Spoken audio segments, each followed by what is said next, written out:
que ele almoçou?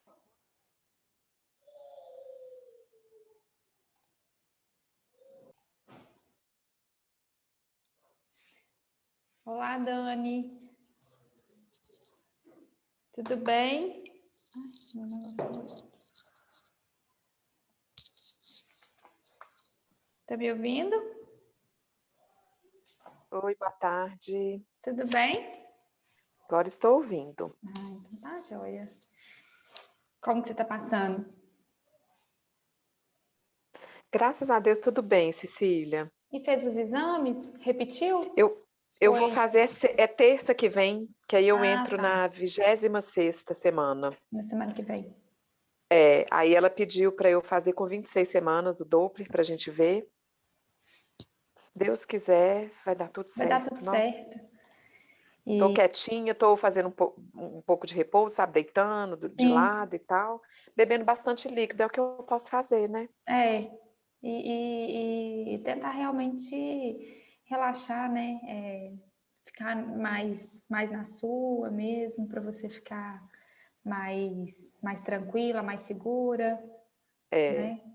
Tô tentando, é difícil, a gente fica com... Nossa, a gente fica com, assim, com um medo impressionante, viu? Eu imagino, porque Nossa, é muito apreensivo, né? Deixa a demais. gente nessa sensação de insegurança. Exatamente, demais, não. Mas eu te dou notícia. Semana que vem, na live de quarta que vem, eu te dou notícia. Que aí, se Deus quiser, na terça eu faço ultrassom com ela. Na sexta, na outra sexta eu tenho consulta e no próprio ultrassom ela já me orienta também, né? Como ela é minha médica, aí fica mais fácil também. De você realmente ficar conversando direto com ela, né? De ficar mais tranquila, de Isso, ficar mais segura, né? Em relação a tudo isso. isso. Isabela, você tá me ouvindo? Vi que ela chegou aí, mas não tô vendo ela. E seus meninos vão para a escola, Dani? Estão online ainda. Eu não tive. Vai começar a aula deles, vai voltar dia 9 agora. Mas eu não tenho coragem de mandar por enquanto, não, porque eu Você grávida, tá né? Como é que eu grávida? mando? Eles não Exatamente. vacinaram, eu morro de medo. A gente que vacinou, a gente já morre de medo. Exatamente. Ei, Isabela, tudo bem? Oi, Cecília, tudo bom? Tudo Tudo bem, seja jóia. bem-vinda. Obrigada. Bom, meninas, vou começar para a gente não perder nosso tempo, vai ficar salvo, né? Então, de qualquer forma, quem for chegando depois consegue recuperar esse início aí, e quem não conseguir estar Beleza. presente aqui com a gente consegue assistir depois da gravação. Vocês podem ficar à vontade para poder interromper, tá? Para poder perguntar, abrir o microfone, o intuito é esse mesmo. E hoje é um assunto especial, porque, só para contextualizar para vocês, em agosto a gente comemora, né, o Agosto Dourado, a Semana Mundial da Amamentação. A Semana Mundial, né, como o próprio nome já diz, acontece no mundo todo esse apoio, incentivo, essa promoção ao aleitamento materno, do dia 1º ao dia 7 de agosto, todos os anos. E no Brasil, as políticas, né, as campanhas realmente de apoio, de promoção ao aleitamento materno, elas se estendem por todo o agosto, e daí vem o famoso Agosto Dourado. E é extremamente pertinente trazer esse assunto para vocês, para conscientização e o porquê. Cada ano, a campanha ela traz um tema, sabe? Um assunto diferente para discutir e a gente trabalhar em cima desse assunto ao longo aí do ano, ao longo desse mês em especial. Ano passado foi um assunto, para mim, um pouco desafiador. Eu precisei aprofundar muitos estudos, porque ano passado o tema central era como a amamentação ela pode contribuir com o meio ambiente. E foi um tema, para mim, além de desafiador, muito intenso, porque quando a gente começa a estudar sobre isso, mexeu muito comigo, de como a indústria, né, tanto da fabricação do leite artificial, quanto também da indústria de mamadeira, chupeta, de todos esses outros apetrechos, como isso impacta no aquecimento global, como isso impacta realmente na destruição dos recursos, porque precisa de muita, muita água para produzir uma latinha de leite artificial, para poder esterilizar a chupeta, para poder esterilizar a mamadeira, para poder produzir todos esses apetrechos. E quando a gente começa a pensar como a amamentação, inclusive, ela pode beneficiar o meio ambiente, isso é muito forte. Só que é um tema que às vezes fica um pouco longe da realidade, porque é difícil você aprofundar e trazer isso com clareza para a população. E não estou falando leigas, é realmente a palavra, no sentido de que não tem tanto, não aprofunda tanto os estudos, exceto a equipe técnica, né? Por exemplo, eu sou técnica nesse assunto. É diferente para falar para você que está aqui buscando informação sobre a amamentação para o seu bebê. Então, trazer essa consciência, ano passado, eu achei um pouco difícil. Eu fiz algumas dinâmicas, foi bem legal. E aí, esse ano veio com um tema que, particularmente, é um tema que eu tenho um apreço muito grande. E o tema central desse ano é uma responsabilidade coletiva, né? Onde a amamentação, ela não é uma responsabilidade apenas da mãe que amamenta. E isso, para mim, é uma coisa muito forte, muito presente nas minhas falas, em todo o conteúdo que eu trago, em toda a minha forma de comunicação para falar sobre a amamentação, porque a todo momento, desde quando eu comecei a trabalhar com vocês, acho que vocês já devem ter percebido que sempre eu falo, traz a rede de apoio, é importante a gente envolver, é importante se preparar desde a gestação, é importante fazer cultura, e a gente só consegue mudar a cultura quando a gente se prepara. No meio do fogo, é difícil a gente achar a solução. E quando a gente fala sobre essa responsabilidade coletiva, principalmente trazendo para o lado que as mulheres, elas têm o desejo de amamentar, só que, aí eu tô falando da mulher em geral, antes de estar grávida, né? A gente pensa, eu quero, mas você não eu quero, mas não é natural, instintivo, vai nascer, sei lá, preciso estudar para isso, trem mais louco, vou estudar para amamentar, né? Aí, às vezes, a gente fica nessa cultura. E aí, quando a gente engravida, é tanta coisa que envolve essa gestação, é tanta coisa que envolve a chegada desse bebê, que muitas vezes, na grande maioria das gestantes, a amamentação não é pauta de estudo, ou quando é uma coisa mais superficial. E isso impacta diretamente nos resultados do sucesso ou não dessa amamentação. O que leva a um desmame antes do desejado por essas mulheres. Principalmente porque as pessoas que estão ao redor não estão preparadas para acolher, apoiar e ajudar essa mulher.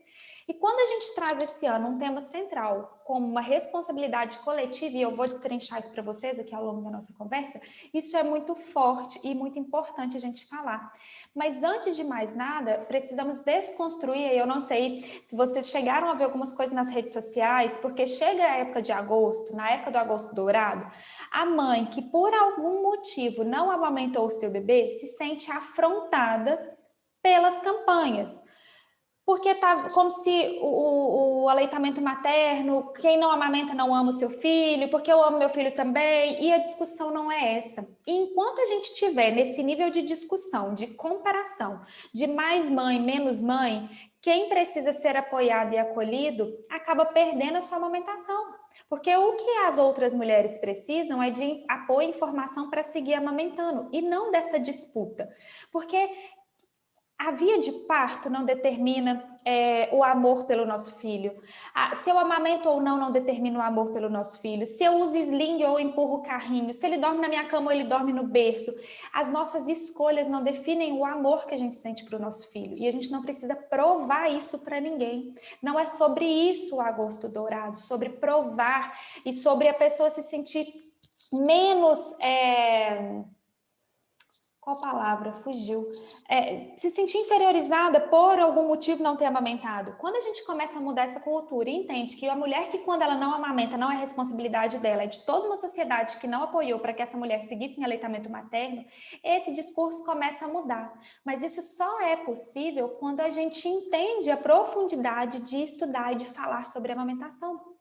Porque isso é muito sério, isso é política pública, mas a gente sabe que não temos políticas públicas que apoiem isso. A gente não vê propaganda sobre amamentação. Você não vê sobre chupeta e mamadeira explicitamente porque existe uma lei que proíbe propaganda de chupeta e mamadeira. Chama NBCAL. Existe uma lei que proíbe. Por isso a indústria não faz, mas a indústria faz disfarçado. A Nuke, por exemplo, que é uma empresa de chupeta, de mamadeira de bico artificial, está sendo processada esse ano porque ela está fazendo uma campanha de amamentação com um bebê no colo que não está amamentando e na segunda página da postagem dela falando de um monte de apetrecho daqueles que eu trouxe para vocês que prejudica a amamentação como os salvadores da pátria. E primeiro que é um crime que ela está cometendo, porque ela não pode fazer campanha, ela não pode fazer publicidade de apetrechos. Segundo, que ela não está apoiando em momento nenhum o aleitamento materno. Tanto que a mãe que tá lá, nem amamentando o seu bebê tá. Ela tá com o bebê deitado no colo, a mãe tá de blusa. Só que isso é muito mais profundo. E às vezes, principalmente na época do Agosto Dourado, as discussões, principalmente nas redes sociais, elas ficam num nível muito superficial. E isso acaba repelindo, inclusive gestantes que estão aí se preparando para amamentar, a rede de apoio, porque a gente vê tantas dores, tantas mulheres que não conseguem amamentar e, de fato, hoje, o número que a gente tem de mulheres que têm dificuldades, problemas ou intercorrências com a amamentação é muito maior do que as mulheres que não encontram dificuldades. E, consequentemente, isso leva essa mãe a um desmame, porque evolui com uma dor, com fissura, com um monte de outras coisas, e aí a gente acaba repelindo a informação, porque você fica num nível tão superficial de informação sobre o assunto, sobre o tema, que é difícil demais, se não der tem isso, é porque eu não vou deixar de amar meu filho por dar chupeta, por dar mamadeira para ele, se não der no meu peito, vai no leite artificial, não é isso que mede. E aí eu não vou trazer, vocês não vão me ver falando na minha linguagem sobre amamentação em forma de amor líquido, porque não é nesse grau de romantismo que a amamentação tem que ser tratada. É muito mais profundo.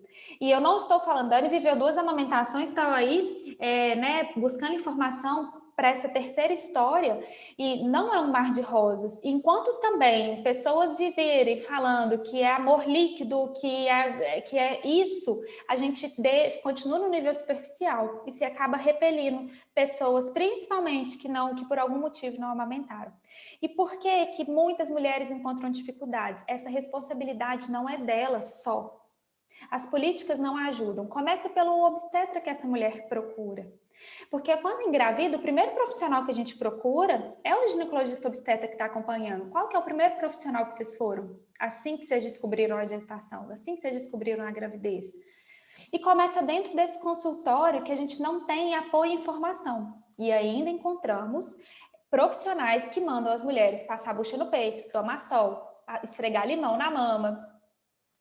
Ainda encontramos esse tipo de orientação.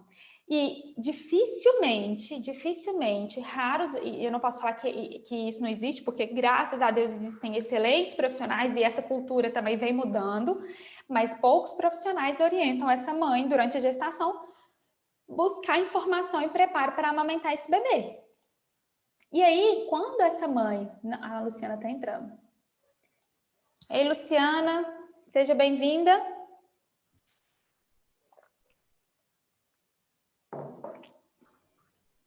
Eu estou aqui falando com as meninas, entrando no assunto, falando sobre o Agosto Dourado, um pouquinho sobre a campanha e sobre o tema central desse ano, tá? Sobre o apoio e incentivo ao aleitamento materno, como uma responsabilidade coletiva. E quando, voltando para essa questão dos profissionais, quando a gente chega no consultório desse profissional e eu não tenho apoio para isso, eu não tenho informação sobre isso, eu não entendo isso como algo preciso, como algo necessário. Muitos profissionais começam a falar ali durante o acompanhamento, né, durante a gestação, fala para a gente buscar fazer o plano de parto, alguns profissionais falam para as gestantes conhecerem as maternidades, e aí isso acaba pegando, puxando um pouco para esse gancho, para esse lado, e a gente começa a buscar informação. A amamentação eu não vivi, eu não sei que história que é essa, eu não sei o que vai acontecer, então eu ainda não sei a necessidade que eu tenho de fato me preparar para isso, e isso vai me distanciando. Aí eu chego na sociedade, eu chego no meu trabalho. Durante todo o meu trabalho, dificilmente, na empresa onde a gente trabalha, falam-se sobre isso. Algumas empresas têm programas para gestantes. Eu lembro que uma empresa que eu trabalhei, antes de abrir a minha empresa, a gente teve um curso, porque na época tinham várias grávidas juntas ao mesmo tempo, e teve um curso superficial, mas a gente teve um curso. Então, né, digamos que foi um ponto positivo.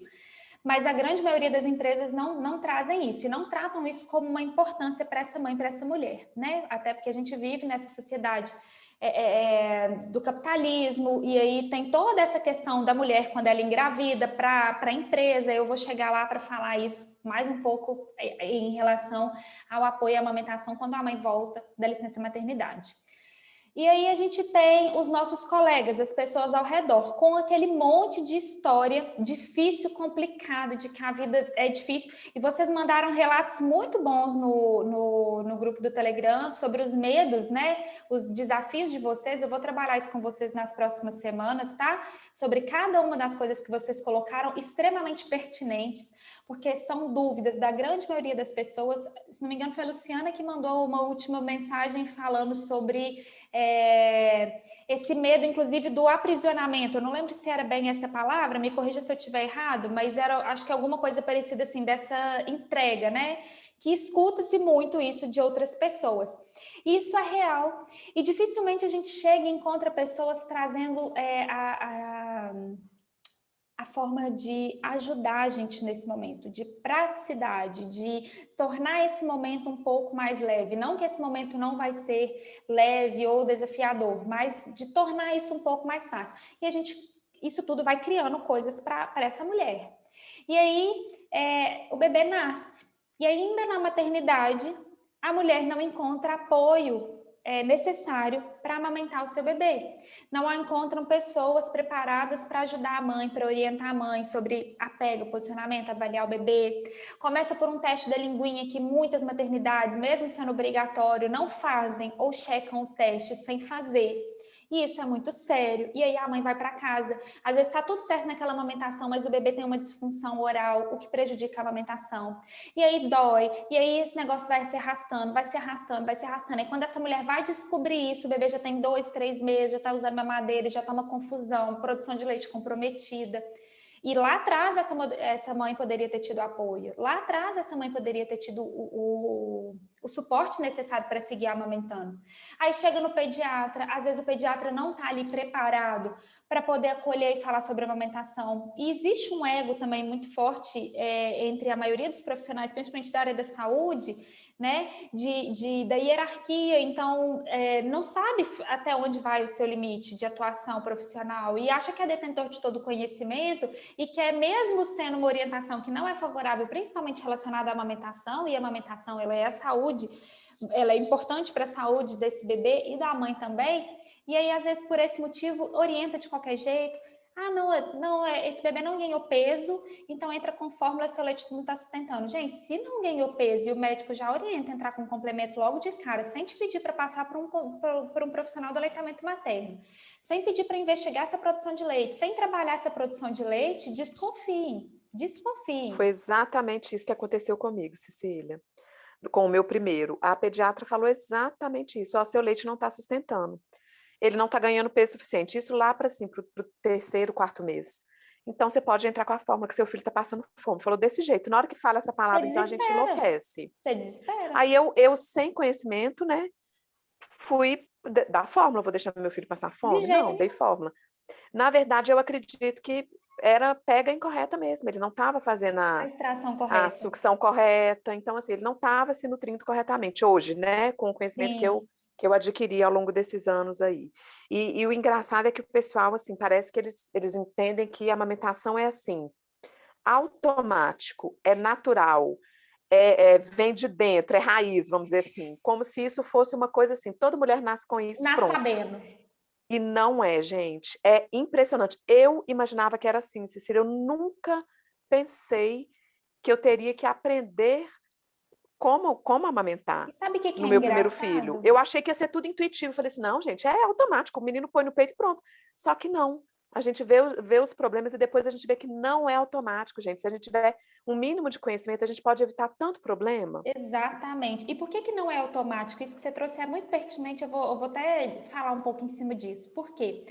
Antigamente, quando a gente falava de amamentação, mas na época da minha avó, da minha mãe, às vezes a avó fica vendo a gente preparar, fala, pra quê? Na minha época eu amamentei, que é tanto de menino, não tinha problema. Aí a geração era outra.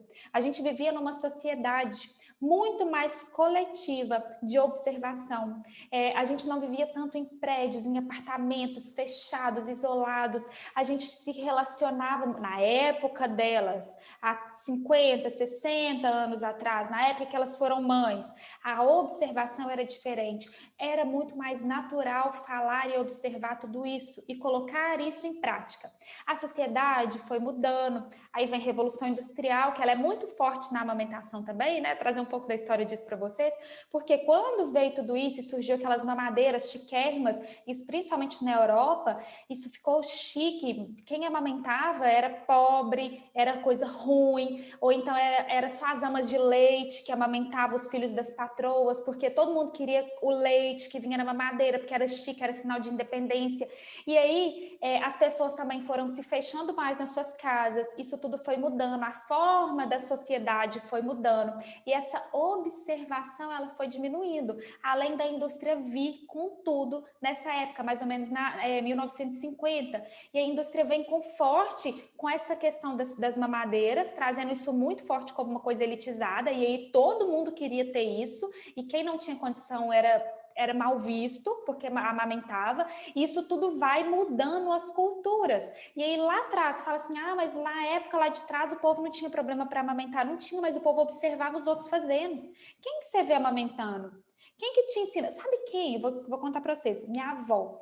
Eu estava na maternidade, eu tenho uma foto no meu Instagram onde eu conto um pouco dessa história e a técnica de enfermagem que eu tive uma cesariana e o neném deitado, meu Gabriel deitado aqui em cima de mim, a técnica de enfermagem apertando minha mama, colocando aquele negócio e doía, desde a primeira pega já doía, estava me incomodando e fissurou um pouco ainda no hospital. E minha avó chegou para visitar. Aí minha avó ia lá naquele trem sem jeito para conseguir colocar o neném para mamar. E minha avó chegou e minha avó me ensinou. É assim, né? Assim, deixa eu te ensinar, tem que abrir bem a boca. O neném tem que abrir a boca, você tem que ensinar ele a abrir. E minha avó apertava meu peito assim e fazia a pega direitinho e punha a cabeça dele, segurava a cabeça dele aqui, colocava, e não doía. E minha avó fazia o trem direitinho, não doía. Aí eu falava assim, aí passava um pouquinho, aí ele soltava a mama, eu de novo. Aí minha avó, vou te ensinar de novo, você vai aprender a fazer esse negócio direito. Porque é assim, essas mulheres não sabem ensinar como é que faz menina mamar. E foi tão bonitinho, porque para minha avó, na época da minha avó tem 80 anos, né? Então, na época da minha avó, a relação disso tudo era diferente. Ela viu a mãe dela fazendo. Ela viu o pessoal ali na época dela fazendo. Ela fez com os filhos dela aquilo que ela observou outras pessoas fazendo. As filhas dela não tiveram o que minha avó teve. As filhas dela tiveram dificuldades com a amamentação. Eu sou a primeira neta. E aí você vê como que a história ela vai se desfazendo ao longo dos anos e isso deixa de ser natural igual antigamente era, e para a gente hoje, para a nossa sociedade de 50 anos para cá mais ou menos, 60 anos para cá mais ou menos, isso se torna quase que um tabu a amamentação e uma coisa difícil de conseguir, de alcançar para muitas mulheres, porque a gente perde principalmente aquilo que faz a gente seguir com esse instinto, com essa naturalidade, que se trata da observação, de ver outras pessoas fazendo.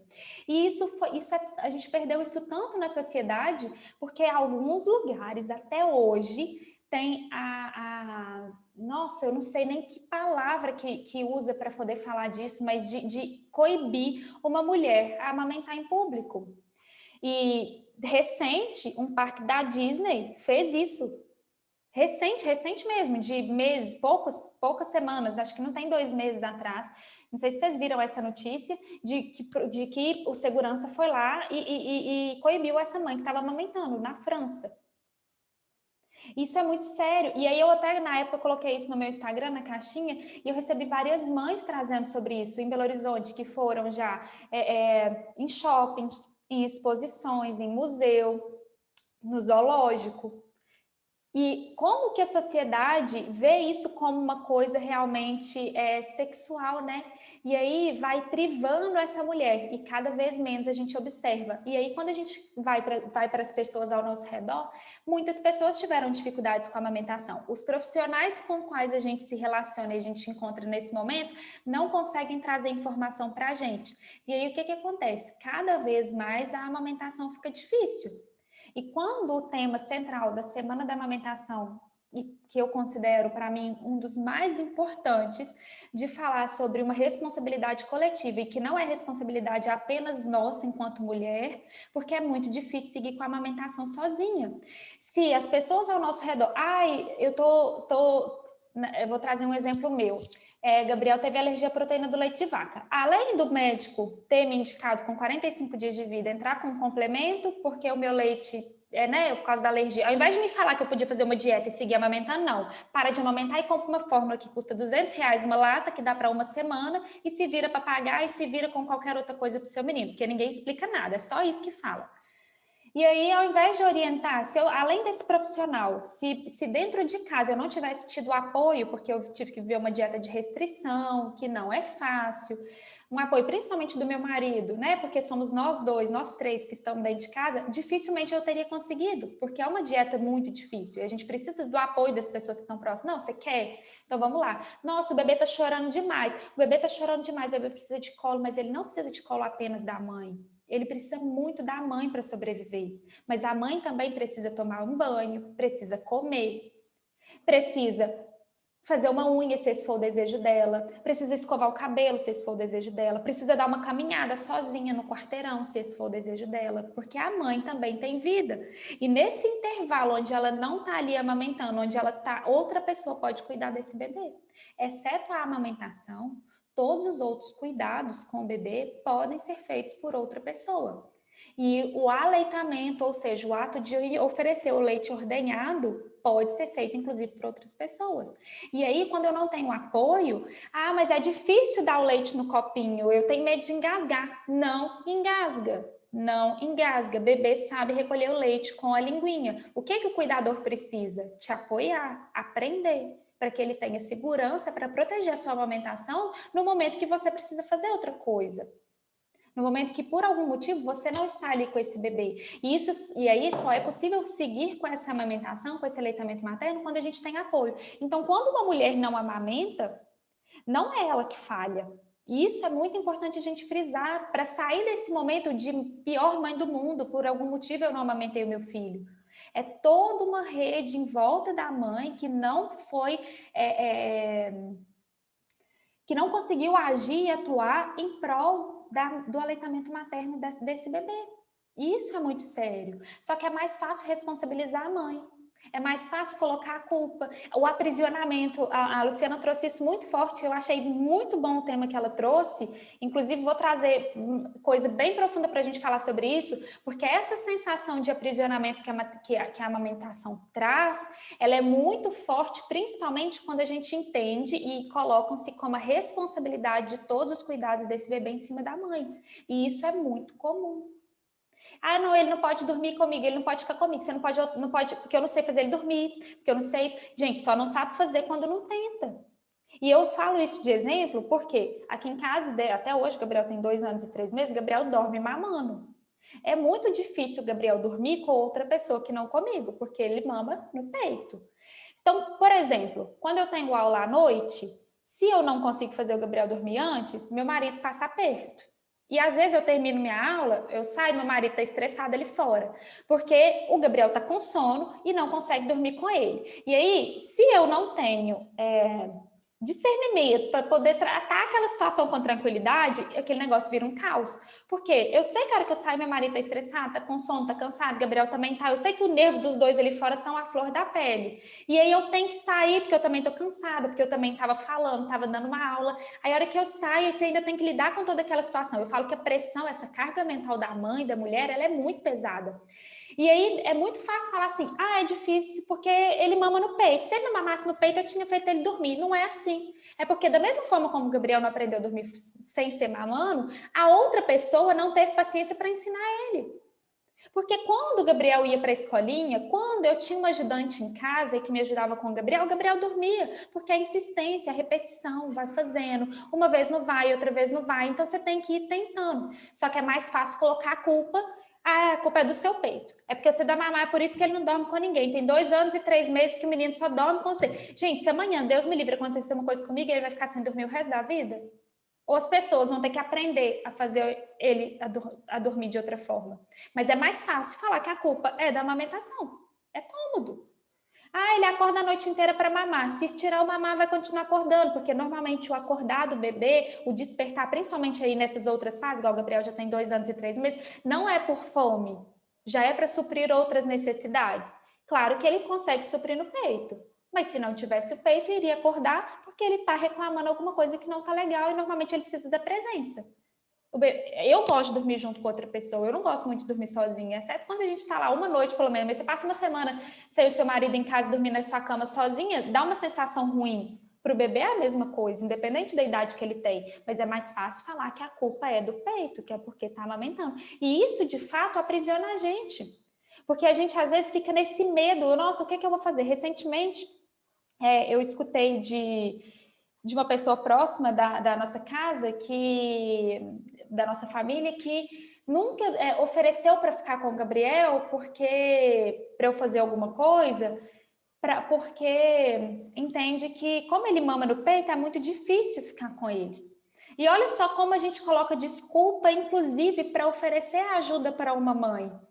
Porque ele consegue ficar sem mamar ficando com outra pessoa. Não é esse o problema. Um bebezinho recém-nascido, ele precisa ali da amamentação, ele precisa dessa mãe, ele mama várias vezes ao dia. Mas se por um motivo a mãe precisa se ausentar, a rede de apoio precisa ajudar e oferecer o leite para esse bebê de uma forma a proteger a amamentação. E isso só é possível quando está todo mundo muito em prol do mesmo objetivo, que no caso seria o aleitamento materno.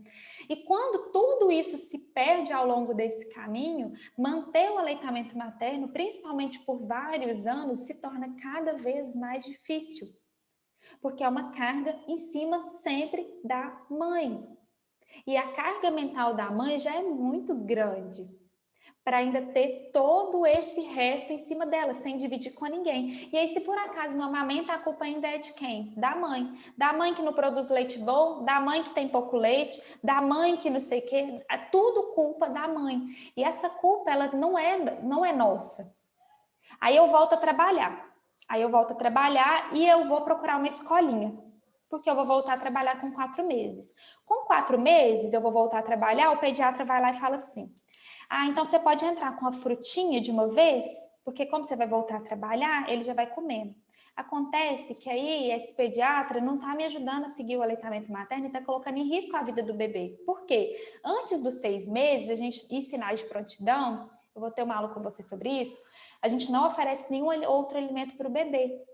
Se eu vou voltar a trabalhar com 4 meses, o que meu bebê precisa é de leite materno ordenhado e um dispositivo que proteja a minha amamentação. Triste, porque a gente não tem. Começa mais uma política aí que não apoia nem incentiva o aleitamento materno. Uma vez que a gente fala que o Ministério da Saúde fala que o aleitamento materno exclusivo vai até os 6 meses, a licença maternidade dura 4 meses, a conta não fecha. Aí começa o desafio. Começa o desafio porque o profissional que nos acolhe não consegue nos orientar da melhor forma possível. Aí eu chego para procurar a escolinha. E eu passei por isso.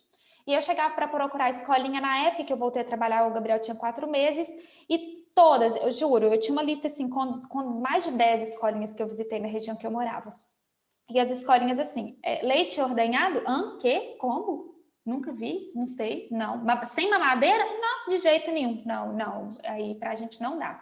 Não, mas o que tem? Manda mamadeira, não vai desmamar não, ele já sabe mamar, com 4 meses não desmama mais não. Desmama, porque o desmame pode acontecer em qualquer... Aí as escolinhas também já vão te repelir. E já não aceitam seu filho porque você quer seguir o aleitamento materno. Aí você custa achar um lugar. Aí olha como a sociedade não está preparada. Primeiro que a política faz a gente voltar a trabalhar com 4 meses, um bebezinho que precisa do aleitamento materno exclusivo, por mais 2 meses. Aí as escolinhas não conseguem me apoiar. Aí eu vou contratar alguém para ficar com o meu bebê, eu vou deixar com a minha mãe, com a minha sogra, eu ainda tenho que convencer minha mãe e minha sogra a oferecer um copinho assim e não oferecer na mamadeira, ensinar elas.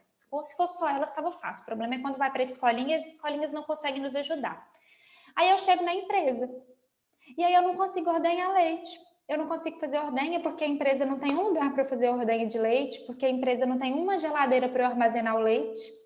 Aí eu não consigo fazer extração porque eu não tenho um local apropriado para fazer extração. E aí essa amamentação, ela vai acabando. Porque essa mãe voltou a trabalhar e virou um caos na vida dela. E como que mantém esse aleitamento? Como que isso tudo continua? Fora que muitos profissionais ainda falam assim, tenha coragem de falar para a mãe, por volta de, você vai voltar a trabalhar com 4 meses? Então por volta de 2 meses, comece a dar uma mamadeira para ele acostumar a mamar sem você. Acontece que o bebê, ele não precisa acostumar a ficar sem você. Quando for a hora de ficar sem você, ele vai ficar. A gente precisa de fazer esse desmame da gente. E não é dando uma mamadeira que a gente vai acostumar esse bebê a ficar longe da gente. Até porque ele tem uma necessidade de estar próximo. Então, já vou estar longe dele por tanto tempo depois. Para que eu vou me ausentar agora?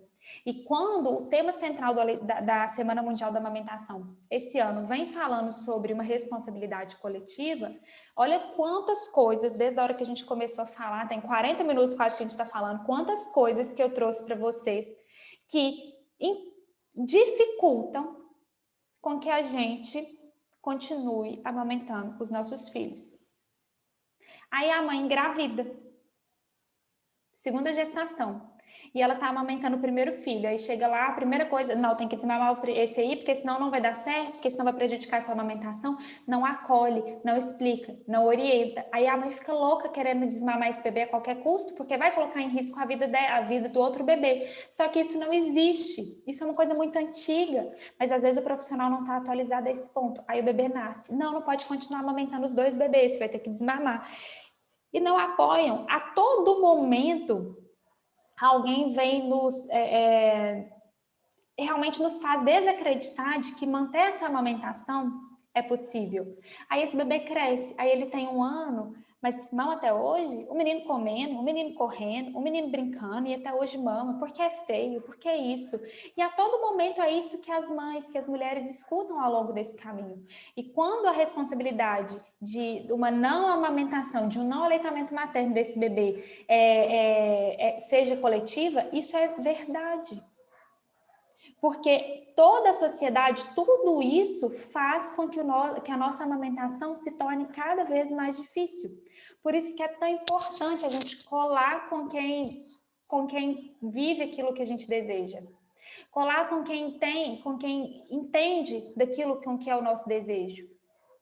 Entender e começar a mudar essa cultura próximo, ao redor da gente, e a gente também.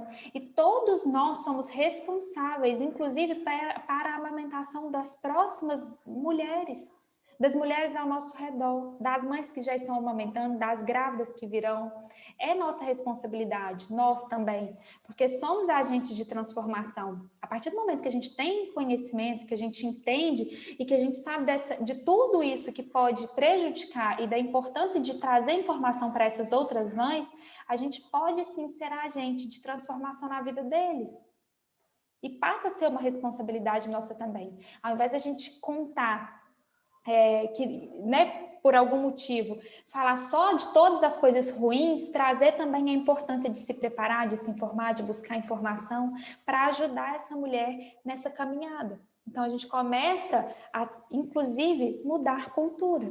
É uma coisa que a gente faz do dia para a noite? Jamais. Jamais. Não faz do dia para a noite porque a gente fala disso todos os dias, toda hora. E é uma coisa que é difícil a gente mudar porque a gente está falando de cultura. De cultura. Eu trouxe para vocês um pedaço disso aqui agora. E a gente está falando de toda uma cultura que a gente precisa realmente transformar. E às vezes, dentro da nossa casa, podemos ser as primeiras pessoas que deram leite da nossa família. Porque tem mulher que escuta, ninguém da nossa família deu leite, ninguém aqui em casa conseguiu amamentar, né? Fulano amamentou só até tal data, até tal idade. E a gente pode ser as primeiras pessoas a mudar um pouco dessa cultura, porque a gente já entendeu um pouco do que pode me levar a não seguir adiante com essa amamentação e começar a transformar toda essa história. Falei demais? Alguém quer complementar o que eu falei, perguntar?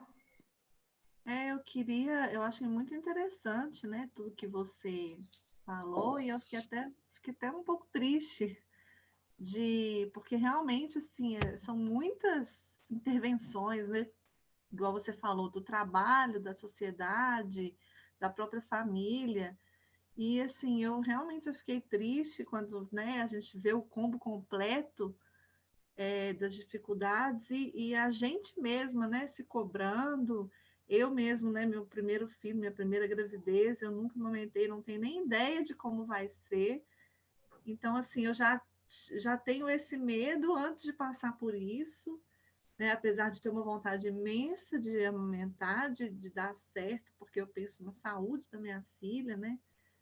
E tudo, mas assim, realmente eu até lembrando de eu mais nova, antes de casar, eu mesma já julguei, né, outras mulheres falando o que você falou, né? Nossa, mas o menino grande, mama até hoje no peito. E assim, é muito triste mesmo. Eu fazendo uma reflexão aqui, vendo, né, tudo que eu já pensei, e hoje, com certeza, minha cabeça é outra, né? A gente vai mudando mesmo, vai Exatamente. amadurecendo, vai vivendo outras coisas. Então, assim, eu ainda tenho o privilégio de ter 6 meses de licença maternidade, eu sei que não é a realidade da maioria, né? Então, assim, nesse ponto eu ainda tenho esse privilégio, mas eu fico muito preocupada, assim, né? Igual eu falei lá no grupo, a questão de não ter vida mais, né? A sensação A que a gente tem sensação é é essa, essa. não A vou ter sensação mais é essa. vida. Meu filho, minha filha vai ser piercing de umbigo, de Mamilo. mamilo, e assim, eu não vou fazer mais nada da vida. Então é muito É desafiador mesmo, né? extremamente desafiador assim, não trouxe no sentido, nada do que eu trouxe assim foi no sentido de trazer um sentimento ruim para vocês, mas é porque é preciso a gente falar sobre todo esse contexto, principalmente na semana que a gente está, né, que é para falar muito sobre isso, para a gente trazer essa cultura, até para a gente fazer essas reflexões e sem julgamento, porque a gente muda. E eu vou te falar que eu fui essa pessoa também, exatamente essa pessoa que você acabou de falar assim, nossa, porque eu já julguei outras pessoas. Eu fui exatamente essa pessoa também antes de ser mãe, antes de engravidar. Nossa, mas para quê? Gente, mas já mama. Nossa, mas né, que bobagem. E a gente não tem noção, porque a gente nunca viveu esse processo. A gente não tem noção do que é ser mãe, do que é viver uma gestação, do que é amamentar o nosso bebê sem viver. E mesmo, igual a Dani já está na terceira gestação, é história diferente, são momentos diferentes, é um bebê diferente. Então, tudo isso é muito novo para a gente, independente se é a primeira, segunda ou terceira gestação. Eu falo que a mãe de primeira viagem tem esse sentimento muito forte também, porque é tudo muito novo, é muita novidade a chegada desse bebê em casa. Essa mudança é uma mudança muito grande na nossa vida. Não tem jeito de mentir e falar que a vida continua a mesma, porque nunca mais vai ser a mesma. Nunca mais, né? Agora a gente tem um bebê e tudo realmente é diferente, mas não significa que é ruim. Pelo contrário, a gente agora vai escrever uma nova história. A Luciana agora é uma outra pessoa, porque agora você é mãe, né? E a história realmente é totalmente diferente de tudo. A gente só consegue entender nada do que você viveu até hoje, nada do que você viveu o seu maior desafio até hoje, nada se compara com a maternidade. Não estou falando da maternidade do lado ruim, estou falando realmente do que é realmente essa preocupação, esse cuidado, esse amor, todo esse vínculo que a gente gera com esse bebê, quando esse bebê a gente engravida, né? E quando esse bebê chega. E realmente é tudo muito difícil. Eu falo que você tem uma coisa muito favorável, que você falou da licença maternidade de 6 meses. As mães que conseguem essa licença de 6 meses, isso é incrível, fantástico, apesar de ser pouco, ainda é muito bom. Eu recebi num grupo de mães recente, eu não lembro qual país, que a licença é de 7 anos. 7 anos. Aí as mães estão assim no grupo de mães. Pelo amor de Deus, se for 7 anos eu piro. Ficar dentro de casa 7 anos. E aí, rindo delas, né, brincando, mas eu não lembro qual país que é. Depois eu vou lembrar, vou compartilhar essa curiosidade com vocês. E elas compartilhando um pouco sobre isso. Mas pegando o gancho na licença maternidade, vou pegar um pouco da licença paternidade também, porque se a todo momento a gente fala que precisa de apoio, a todo momento a gente fala que a mulher precisa ser apoiada, uma licença paternidade de 5 dias, é desumano. É desumano com essa mãe. Porque o bebê vai ser cuidado. Você não vai deixar faltar para o seu bebê. Você vai abrir mão de tudo para cuidar desse bebê, mas você precisa de cuidar. E aí, quando o marido volta a trabalhar com 5 dias, isso tudo a gente precisa, né, de certa forma, sempre estar falando sobre isso, porque isso mexe com toda a estrutura e com todo o apoio que essa mãe precisa. E aí tira-se o pai para voltar para o mercado de trabalho e a todo momento produzir, enriquecer as empresas, trazer dinheiro e tudo aquilo é mais importante do que cuidar de uma vida. E isso, cuidar de uma vida, é cuidar do futuro, né, do nosso país. Porque a mãe precisa estar cuidada. E aí as empresas, algumas empresas, do mesmo jeito que tem a licença maternidade de 6 meses, tem a licença paternidade de 20 dias, que ainda assim é pouco. Ainda assim é pouco. Nesse país que eu falo aí com vocês de 7 anos, a licença pode ser dividida para a mãe e para o pai. Então eu falo que é muito legal, porque... Eu vou ter que lembrar o país, vou mandar para vocês. E qual que é o intuito disso? É que essa primeira infância, que vai até ali próximo dos 6 anos, da importância da figura paterna e da figura materna na vida dessa criança, do desenvolvimento dela. Então, entende-se que se você contribui para o desenvolvimento dessa criança, consequentemente, você está mudando o futuro desse país, porque você está criando pessoas melhores. Então, você deixa a mãe e o pai ali dividindo essa licença ao longo desses 7 anos. É incrível também, né? E aí aqui a gente tem uma licença paternidade de 5 dias. A grande maioria dos pais tem licença paternidade de 5 dias. E é doído a hora que a gente acabou de chegar com esse bebê em casa e aí o marido volta a trabalhar e você olha para um lado, olha para o outro e tá o seio o neném dentro de casa. E como que a gente fala de promoção, de apoio, de incentivo ao aleitamento materno, se a gente não dá, se a sociedade não dá estrutura para essa mulher? Amamentar é resistir a todo momento. A todo momento a gente luta, a gente resiste para poder seguir amamentando o nosso filho. E isso é muito pesado, isso é muito triste, porque a gente sabe de todos os benefícios que o aleitamento materno traz para o bebê. E não deveria ser assim, deveria ser a naturalidade que a Dani falou lá, que eu achei que fosse natural, que eu achei que fosse leve, eu achei que fosse fácil, e deveria resgatar um pouco mais de tudo isso. Antigamente, lá na época das nossas avós, por que não tinham tanto também esse peso, principalmente relacionado ao trabalho? Porque não existia essa necessidade da mulher voltar para o mercado, da mulher produzir. E a gente vive isso, né? Porque por toda essa questão da mulher trabalhar, da mulher trabalhar igual ao homem, fazer igual ao homem, todo esse momento a gente também se igualar nesse sentido, e muitas vezes o que precisa é de cuidado para essa mulher conseguir cuidar dela e do bebê dela, porque nesse momento é o que precisa.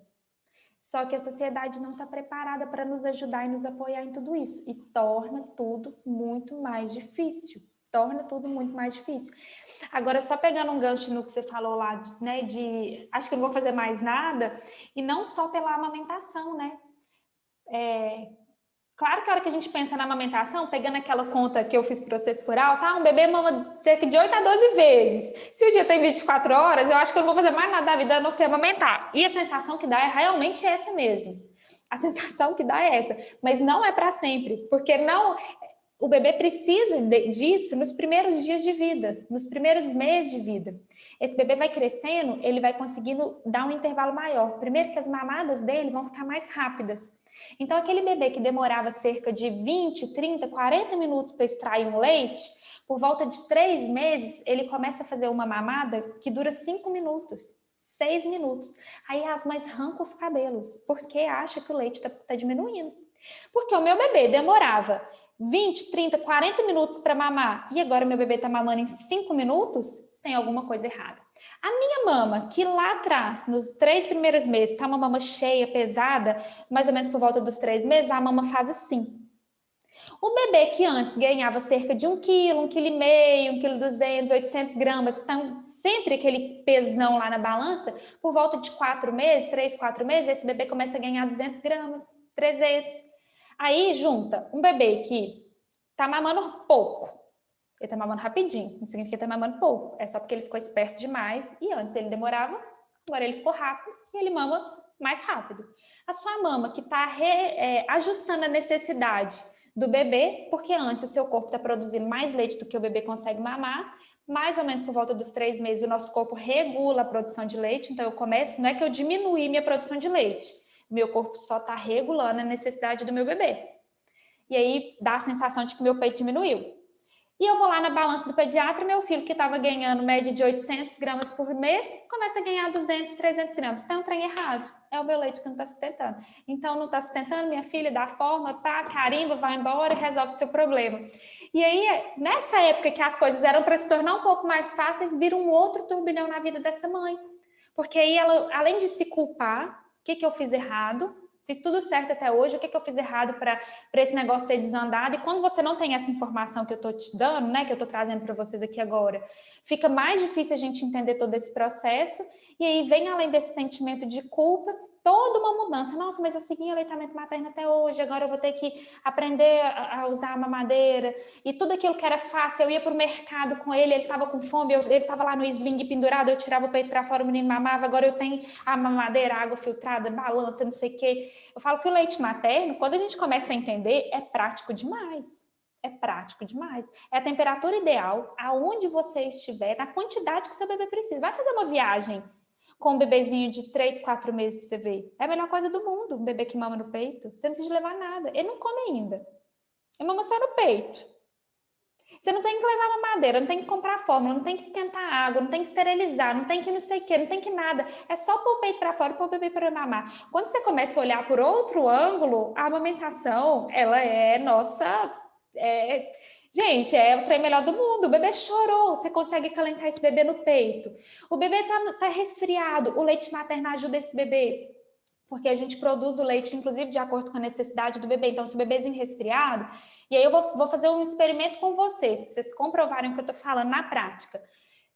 Na época, se acontecer de seu bebezinho estiver resfriado ou em dia de vacina, você vai fazer a ordenha do leite, vai fotografar esse frasco. E em dia de vacina, você vai fotografar a ordenha do leite que você fizer. Ou no dia que seu bebê estiver resfriadinho. E não estou trazendo coisa ruim não, tá, gente? É porque bebê resfria mesmo, tá? O tempo muda, o nariz do bebê começa a ficar congestionado.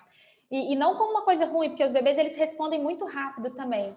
E aí, quando ele está ali no aleitamento materno, o nosso leite, ele muda, inclusive, as propriedades para atender aquela necessidade do nosso bebê. Olha como que o corpo materno, o corpo humano é incrível. E o leite materno é poderoso nesse sentido. Aí muda a propriedade para ajudar o nosso bebê. Então, meu bebezinho está resfriado, eu dou mais peito que eu ajudo ele. O meu bebezinho está maior e hoje ele não está com apetite, não está comendo direito, igual a gente, às vezes está com um dia ruim, não está querendo comer direito, mas ele não deixa de mamar, vem pro peito, eu sei que ele está nutrido, que ele está alimentado. Caiu, machucou, tá no peito. Quer dormir? Põe no peito. Eu falo que o peito nos ajuda muito nesse sentido. Então, quando a gente muda um pouco o olhar, claro que a hora que a gente passar dessa fase inicial, dessa adaptação e desse aprendizado, tudo isso vai ficando muito mais tranquilo para vocês. Muito, muito, muito mais tranquilo. Você vai ver isso na prática do dia a dia. Vai acontecer logo quando você chegar em casa com seu bebê? Não. Claro que não. Vai demorar um tempo, porque é um tempo de você conhecer, do seu bebê conhecer. E aí, hoje, eu tive uma live com as meninas de um curso que eu dou, e eu falei isso com elas na live de manhã, eu vou trazer isso para vocês. Sobre a dor. Porque uma coisa que vocês colocaram lá é o medo da dor para amamentar. Primeira coisa que vocês têm que desconstruir é que amamentar não tem que doer. Se tá doendo, gente, não espere. Se tá doendo, alguma coisa não tá legal. Acontece o seguinte, o bebê, ele nunca mamou o seu peito. E mesmo se já mamou, igual a Dani já amamentou, tem muito tempo que não amamenta. Então, a nossa mama não tá acostumado com alguém aqui toda hora mamando esse peito. Então, tem uma sensibilidade, tem um desconforto inicial. Então, eu vou ensinar para vocês um truque. É uma regra dos 30 segundos. O bebê veio para o peito. Você vai contar até 30. Até 30. Se manter a dor, se tá doendo, se piorou, tira do peito e a gente vai corrigir o que tá errado. Tira do peito sempre com o dedo, lembra? O dedo para recolher acho que eu falei isso numa aula, não sei se foi a Luciana que me perguntou, do dedo que eu vou colocando, e é com o dedinho mindinho mesmo. Tira o mamilo do peito, da boca do bebê e deixa o bebê para poder não machucar e tira o bebê do peito. Contei até 30, a dor diminuiu antes desse tempo, ou diminuiu ali, quando eu terminei a minha contagem, é porque realmente é um desconforto inicial. E é muito comum, porque o seu mamilo está ainda aprendendo. A elasticidade do seu mamilo muda completamente quando o seu bebê mama. Você vai ver, olha seu mamilo hoje e olha seu mamilo depois de algumas semanas do seu bebê mamando, como o seu mamilo fica elástico. Mesmo quem tem um mamilo mais curtinho ou invertido, muda muito. Eu vou te dar um exemplo meu. Gabriel, ele sempre mamou as duas mamas. Quando ele fez 1 ano, gente, ele não aceita mais essa mama. Ele não mama esse peito aqui. Peito esquerdo, ele só mama a mama direita, só mama a mama direita, tem 1 ano e 3 meses. Consequentemente, gente, eu tenho o meu peito, ele é desconfigurado, né? Não tenho orgulho disso, não acho bonito, não recomendo, mas é a minha realidade, não tem como fugir. Espero friamente que quando eu desmamar, meu peito volte ao normal. Até lá, vou contar para vocês por que eu tô falando isso. Ele só mama esse peito. Então, a elasticidade dessa minha mama direita, ela é muito maior do que a da minha mama esquerda. Muito maior. Esse peito meu aqui parece que eu nunca amamentei. Além dele estar bem menor, porque parece que ele regride mesmo. O peito direito, que é o que ele mama, ele é maior. Porque, né, tem mais estímulo. Dá para ver aqui assim, ó, como tem uma diferença. E aí aqui, ele tem mais elasticidade. Nem por reza, né, gente? Nem como o menino dormindo, ele pega esse peito aqui. Ele fala que o leite é ruim, realmente tem um sabor diferente, porque como não tem estímulo, tem sódio, mais sódio, então fica com gosto ruim mesmo. Ele é mais amarelado, é um leite mais, é diferente mesmo. E eu já experimentei, o gosto desse leite de cá realmente é pior do que esse. E aí, ele fala, dormindo, ele acorda. Se eu pôr esse peito aqui na boca dele, ele acorda e fala assim, que esse não, mamãe, esse é ruim, eu quero o outro. Fala desse jeito, vigarista. Aí ele vai e só mama esse aqui. E quando eu dou esse aqui, às vezes eu tô deitada numa posição que dar esse aqui seria mais fácil, mas ele não pega. Eu vou e faço assim, vou fazer o teste, vou ver se ele mama. E eu vou e coloco esse aqui na boca dele. Me incomoda. Por quê? Tem mais de 1 ano que ele não mama essa mama. Dor não tem, porque todo o processo já é certinho. O Gabriel já sabe mamar, né? Eu não tenho que ensinar ele a mamar. Só que eu tenho incômodo. Por que eu tenho incômodo quando eu dou esse peito aqui para ele, mesmo na brincadeira ali com ele? Porque essa mama minha não está acostumada mais a amamentar. Já tem mais de 1 ano que ele não mama nesse peito. Pensa você que nunca amamentou nessa mama. E aí vai dar um incômodo, vai dar uma sensação, o seu corpo vai adaptar. Só que se eu fizer a regra dos 30 segundos com o Gabriel, se ele ficasse 30 segundos aqui, a dor iria diminuir. Por que ia diminuir? Porque não é dor de machucar na hora de mamar. É um incômodo porque a minha mama não está acostumada com esse estímulo. Nessa mama aqui eu nem sinto. Se ele tivesse aqui agora comigo, eu amamentando, não sinto nada. Nessa mama eu tenho incômodo. Incômodo que não dura os 30 segundos que eu trouxe para vocês, porque ela diminui o desconforto, porque é um incômodo, um desconforto normal das primeiras vezes que você vai amamentar. Eu só estou ilustrando para vocês com a minha história, porque as primeiras vezes geram um incômodo. E quando você nunca viveu essa sensação, pode ser que se assuste. Então você vai fazer essa regrinha. Manteve, persistiu a dor, tira do peito, tenta de novo. Persistiu, então a gente vai avaliar. A gente tem que descobrir o que é que está causando essa dor. Alguma coisa não está legal, porque não tem que doer, não tem que ferir, não tem que machucar. E a gente consegue melhorar muito isso trabalhando com antecipação. Então, começou a dar um desconforto, começou a dar qualquer coisa, a gente já vai avaliar, já vai tratar, já vai ajudar vocês para que isso não evolua, para que você não tenha nenhum comprometimento nessa amamentação. Mas um desconforto inicial é natural. um desconforto, mas é diferente de dor. E você vai ver na prática o que eu tô te falando do desconforto e da dor, quando o seu bebê vier para o peito para mamar. Então, eu trouxe isso para ilustrar, porque é real. Eu te falo, nas minhas duas mamas eu vejo essa diferença, porque eu não amamento na mama esquerda. E aí, só para ilustrar mais uma vez, é totalmente possível nutrir e alimentar um bebê só com uma mama também, principalmente as mães que têm, né, alguma intercorrência em uma das mamas, é muito incomum realmente, mas quem tem algum problema em alguma das mamas consegue amamentar. Às vezes a mãe fez uma retirada de mama por algum tumor, alguma coisa, né? É possível nutrir e alimentar o bebê. E os bebês, eles são espertos, eles começam a ter preferência de mama. E qual que é a recomendação para que isso não aconteça? É a gente insistir na outra mama enquanto a gente ainda consegue. Se eu tivesse insistido com o Gabriel, possivelmente ele ainda mamaria nos dois. E aí eu não insisti, virei monoteta. Fazer o quê, né, gente? Mas diz que depois que desmama passa, então tô feliz com isso. Ô, Cecília, deixa eu tirar uma dúvida com você, aproveitando. Pode falar. Você falou do tempo das mamadas, aí eu lembro, assim, claramente, que às vezes o Fred, meu primeiro filho, ficava assim, no total eram uns 40, 50 minutos mamando, e sempre foi assim, até ele desmamar. Então, e ele desmamou, olha, eu voltei a trabalhar, na época eu não tinha os 6 meses de licença, eu voltei a trabalhar com 4 meses e meio, porque eu saí 15 dias antes dele nascer, e ele mamou até 5 meses e meio. Então, assim, até 5 meses ele demorava esse tempão para mamar. Então, assim, isso já era um sinal de que tinha alguma coisa errada. Porque era para ele ter aprendido a sugar mais rápido, e realmente, no segundo filho, eu não observei isso, ele realmente, depois, com o tempo, foi ficando mais rápido, e eu não me atentei a esse detalhe. E o outro ponto que eu queria te perguntar, dessa questão da amamentação, quando você parou de amamentar um peito, o seu filho ficou só em um, o outro secou naturalmente assim? Como é que você Não fez? seca, sai leite.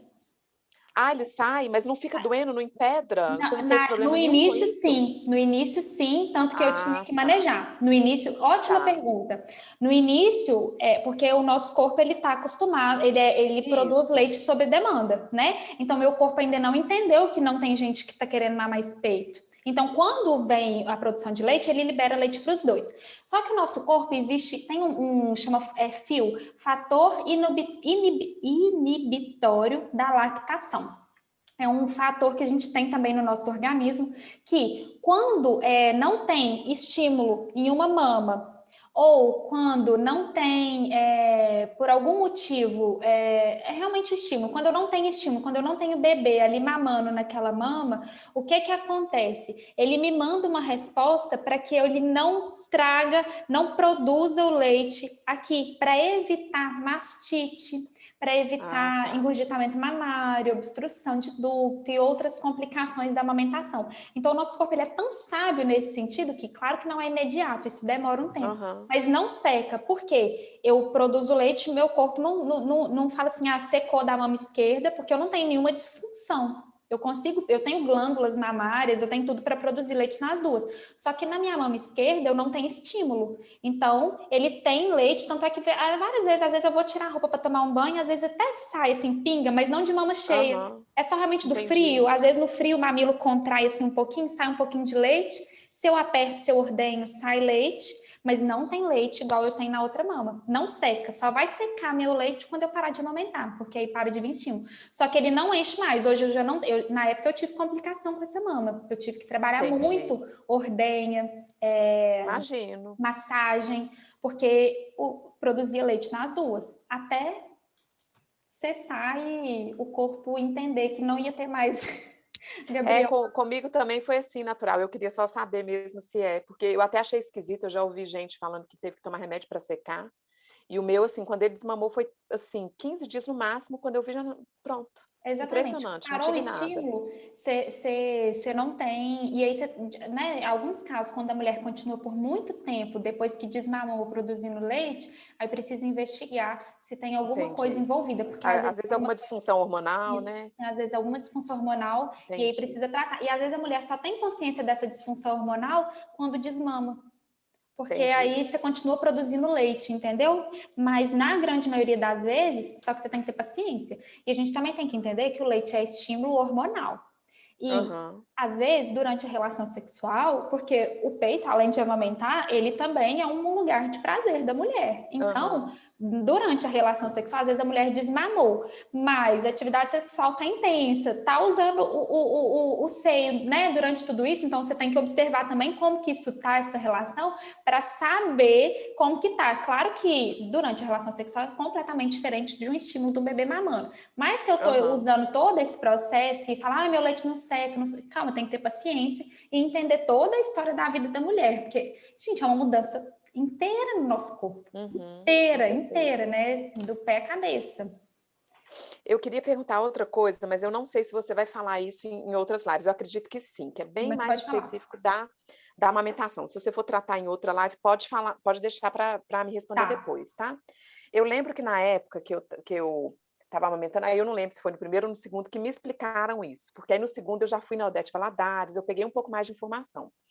Me explicar, aí eu não lembro se foi lá, tá? Tem 10 anos isso, né, gente? A pessoa já tá ficando velha aqui, já nem lembra.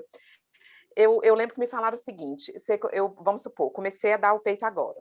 Dei no direito primeiro, ficava 20 minutos no direito, passei para o esquerdo. Aí pronto, mamou, encheu a barriguinha.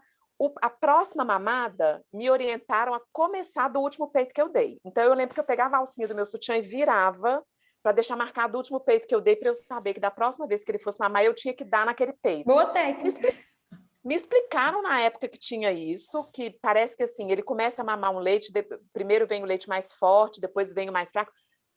É uma coisa nesse sentido, assim, não sei se procede, Cecília. Aí eu lembro que eu Ótimo. ficava nesse trem de virar alça de sutiã, e assim, não sei se essa é a orientação correta, se a gente tem que fazer isso mesmo, se tem que dar as duas, e se a próxima mamada tem que começar pelo último Pela peito última. dado na anterior, entendeu? Eu sempre fiquei com essa dúvida, assim. Isabela e Luciana estavam no workshop, não estavam? Eu falei sobre isso no workshop, porque no workshop Ah, eu não participei porque você eu não não estou nas participou por causa da semanas sua idade ainda. gestacional. Você vai participar do Entendi. outro. E eu falei bem Sim. específico, mas só que eu vou reforçar, porque quanto mais a gente escuta, mais isso reforça na nossa cabeça. Então, vou reforçar até para a Isabela e para a Luciana, que já ouviram, mas para isso ficar ainda mais claro na cabeça de vocês, porque é uma dúvida muito comum. Antigamente, você vai escutar isso de novo no workshop, tá? Então, mas eu acho que Sem quanto mais a problema, gente não. escuta, mais fácil a gente aprende. Que acontece? O leite, ele é produzido realmente ali por demanda. Então, quanto mais meu bebê mama, mais leite eu produzo. Antigamente, tratava-se muito isso, do leite magro, leite gordo, leite do início da mamada, leite do final da mamada, e os estudos comprovam que o leite ele é dinâmico. Durante toda a mamada, eu consigo receber todos os nutrientes que eu tenho ali na minha mama. Acontece o seguinte, no início da mamada, tanto que se você fizer um mordenho, o leite inicial vai ser um leite mais clarinho. Não significa que ele não tem todos os nutrientes. É igual você pegar um suco Tang de pozinho e a hora que você mexe, tá tudo ali coloridinho. Passa ali uns 5 minutinhos, o pozinho desce e fica mais aguado em cima. Tudo ali é suco. Se você mexer, você consegue beber tudo. Se você beber só assim, você vai beber tudo, vai ficar o pozinho no fundo. Acontece o seguinte, as células de gordura, elas deitam como se elas fossem mais pesadas, né? Do que o resto. Então, elas deitam e vão para o fundinho dos alvéolos. Ficam deitadinhas aqui no fundinho dos alvéolos. Quando o bebê começa a mamar, vem o leite que está armazenado aqui na frente da mama, que é um leite que está parado aqui. E as células de gordura estão deitadinhas. Quando o bebê começa a mamar, a ocitocina, ela demora um pouco para entrar em ação no seu corpo. E varia muito de mulher para mulher, inclusive até de mamada para mamada. Às vezes ela vai demorar 3, 4, 7 minutos para vir com força. E a ocitocina, ela vem arrebentando. E a gente, vocês vão sentir, vocês vão me contar. Você sente umas fisgadas na mama, às vezes na hora, às vezes você sente uma coceira, às vezes você sente calor, às vezes você sente sede. Isso Eu tudo, senti uma cosquinha. você pode sentir A uma sensação que cocinha. tinha era uma cosquinha, um negócio descendo, assim, uma cosquinha. Muito gostoso, gente. Uma sensação muito Exatamente. gostosa. Exatamente. Você pode sentir essa cosquinha, você pode sentir formigamento nas pernas, contração uterina, principalmente nas primeiras semanas pós-parto. Parece que você sente como se fosse seu útero contraindo. Então, você pode sentir tudo isso. Isso é a ocitocina trabalhando, quando o bebê começou a mamar depois de alguns minutos. E o que ela faz com as células de gordura? Ela aperta esses alvéolos aqui, as células de gordura que estavam paradas, ela aperta e libera para o bebê. Então, ele demora um pouquinho para vir. Aí, daí uns minutinhos, aí passou o efeito da ocitocina. Aí, o leite começa a sair numa velocidade mais devagarzinho. Aí, de repente, a ocitocina vem de novo. E aí, assim, ele vai ao longo de toda a mamada. todos os nutrientes são liberados para o bebê, mas não tem um tempo exato onde ele virou a chave e falou, agora vai gordura, agora vai água, não. O bebê recebe tudo isso ao longo da mamada. Só que isso é muito dinâmico. E aí, por que é importante o bebê, a gente tentar oferecer as 2 mamas para o bebê? Lembra que eu acabei de contar para vocês do FIO, do fator inibitório da lactação, que eu tenho muito presente nessa mama, porque eu não tenho estímulo nessa? Por que é importante a gente oferecer as 2 mamas? Para a gente estimular. Só que acontece o seguinte, eu não vou deixar o bebê na segunda mama o mesmo tempo que eu deixei na primeira, exceto que ele queira. Porque quando ele vem para a primeira mama, eu vou ensinar vocês na prática, quando o bebezinho de vocês nascer, que a gente for fazer a consultoria, de vocês observarem esse bebê fazendo sucção nutritiva. Isso que você tem que estimular. Sem contar tempo, estimulou. Ai, meu bebê agora ele ficou sonolento, ele mamou ali, sei lá, 15, 20 minutos, sonolento. Eu vou estimular ele. Aí o que você pode fazer? Apertar aqui atrás, ok? Isso chama compressão de mama. Você faz a mesma coisa que a ocitocina faz, de apertar os alvéolos, é como se você estivesse apertando eles. E aí nessa hora você libera mais leite para a boquinha do bebê. O leite vai em jato. E aí o bebê tem 2 opções. Ou ele acorda e volta a mamar, glute, glute, glute, glute, ou ele acorda, volta a mamar e em seguida ele volta a dormir. Aí aquela sucção acabou. Aí você fala assim, opa, acabou de mamar. Eu já tentei, estimulei. O que eu vou fazer agora? Agora eu vou tirar ele do meu peito. Posso pôr ele para rotar uns 3 minutinhos aqui, só para ele dar uma despertada. Se ele arrotar é bom, porque esvazia espaço ali dentro para caber mais um tiquinho de leite. Se não arrotar também não tem problema, porque nem sempre bebê que mama no peito vai arrotar. Eu vou colocar na outra mama. Só que a segunda mama, principalmente recém-nascido, nem sempre ele vai aceitar, porque a capacidade do estômago dele é muito pequenininha. E às vezes ele já ficou cheio com essa primeira mama. Então você pode ficar tranquila. Se ofereceu, ele não quis, tranquilo. Nossa, eu tirei ele do peito, ele tá apagado igual um passarinho. Eu nem vou tentar, vou pôr ele aqui no berço para eu aproveitar para fazer outras coisas. Tudo bem, não tem problema nenhum. Ele é muito pequenininho, ele tá satisfeito. Se ele não tivesse, ele não tava dormindo. Beleza.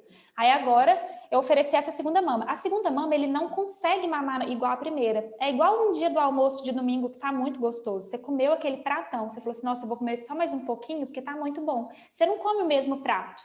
Você come mais um pouquinho, só para matar aquela vontade. O bebê vai mamar a segunda mama bem menos que ele mamou a primeira.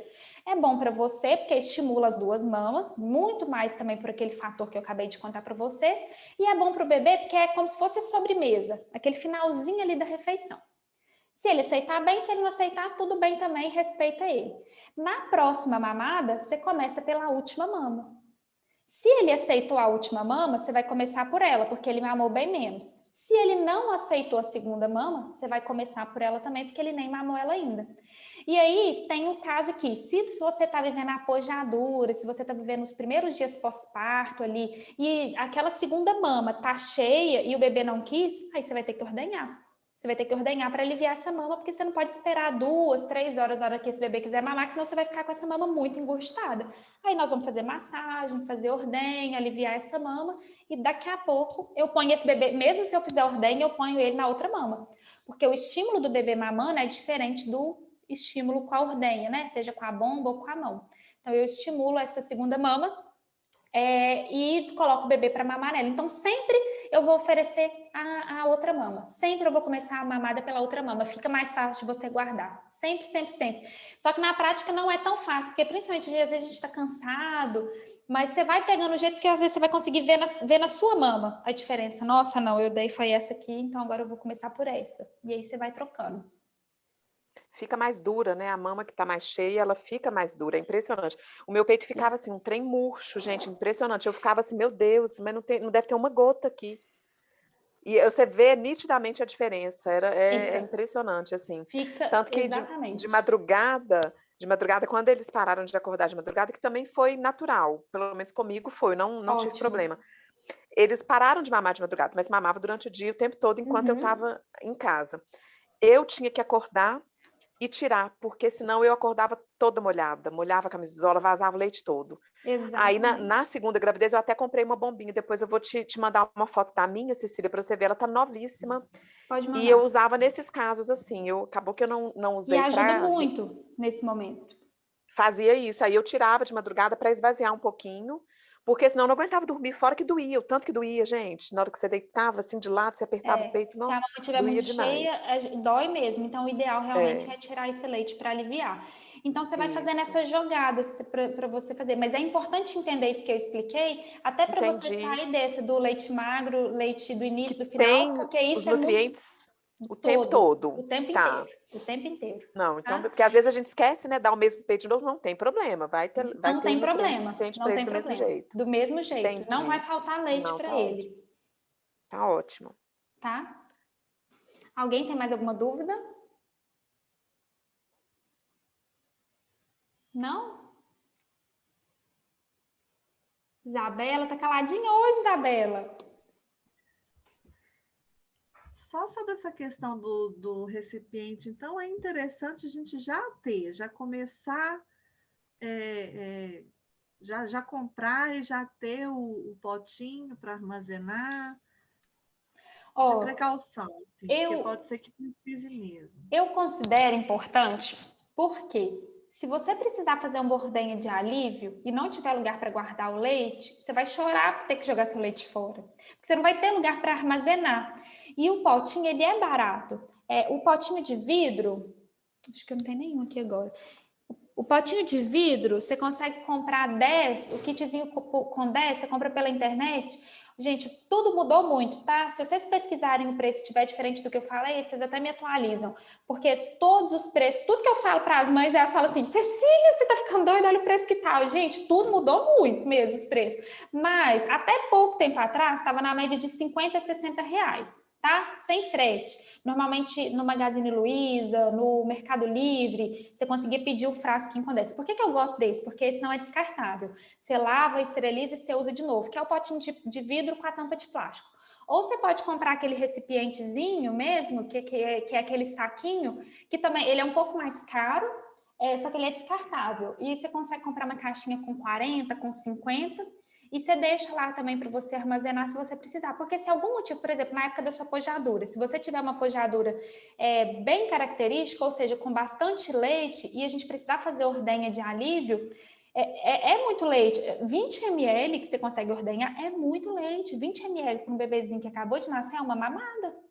Então, se por algum motivo você precisar fazer qualquer coisa, você tem 20 ml ali, ninguém vai passar aperto, porque você deixou o leite armazenado, está congelado, já está ali. Você pode ir no seu salão fazer sua unha rapidinho que você volta e o bebê não vai estar com fome, porque você deixou leite para ele. Então, eu acho que é importante nesse sentido, porque você tem um backup, sabe? Você consegue ordenhar ali num dia tranquilo também, sem ser um dia, você fala assim, vou ordenhar, hoje eu não estou fazendo nada, vou ordenhar para ver como que funciona. Ordenha, deixa esse leite lá. Então, você sempre vai ter um estoque. O leite, ele tem validade de, se a gente fizer a ordenha certinha, seguindo o protocolo americano, e eu gosto de trabalhar com ele, com as mães, porque ele me dá uma flexibilidade de 3 meses. Porque ele não, o protocolo americano, ele trabalha a validade dele de acordo com o leite para o consumo próprio, né, do próprio bebê. No Brasil, a gente tem um protocolo que é a legislação que a gente tem para doação de leite. E como a gente não tem outros estudos, outros protocolos, o Brasil instituiu isso, inclusive, como uma regra para o leite do nosso próprio bebê. Então, se você vai usar para o seu bebê sem ser para doação de leite, você pode manter esse protocolo de 3 meses de validade com leite congelado, sem problema. Então, pensa, você tem bastante tempo para poder trabalhar com esse leite. Então, eu acho que o recipiente é barato, né? Se você for fazer esse custo-benefício, eu acho que vale a pena. Não precisa ter muito, não. Você compra só um kitzinho ou uma caixinha e já vai te ajudar. Tá? Isabela? Quer falar alguma coisa? Não? Bom, então era isso que eu tinha preparado para falar para vocês hoje. Espero que vocês tenham gostado, que não trouxe nada para vocês ficarem tristes comigo, com o que eu trouxe. Eu só queria realmente trazer informação mesmo para vocês, para que a gente, inclusive, consiga mudar a nossa cabeça já vai mudando, né? A partir do momento que a gente vai estudando, que a gente vai tendo conhecimento. Mas trazer isso, inclusive, para as pessoas ao nosso redor. Porque é só assim, e a gente é um pontinho, uma gotinha no oceano, mas a gente consegue mudar a vida de outras pessoas com o conhecimento que vocês estão adquirindo aqui. É muita coisa, é muito conhecimento. E eu tenho certeza que vocês vão levar isso para outras pessoas também. Eu acho que isso é incrível, essa rede também. Então, e esse é o sentido principalmente dessa semana que a gente está trabalhando. Tá bom? Obrigada, viu, Cecília, mais uma vez. Como sempre, os nossos encontros são muito bons. Obrigada. Eu que agradeço, foi ótimo. Obrigada, Cecília. Deixa eu tirar uma foto nossa, pode? Espera aí. Ai, peraí.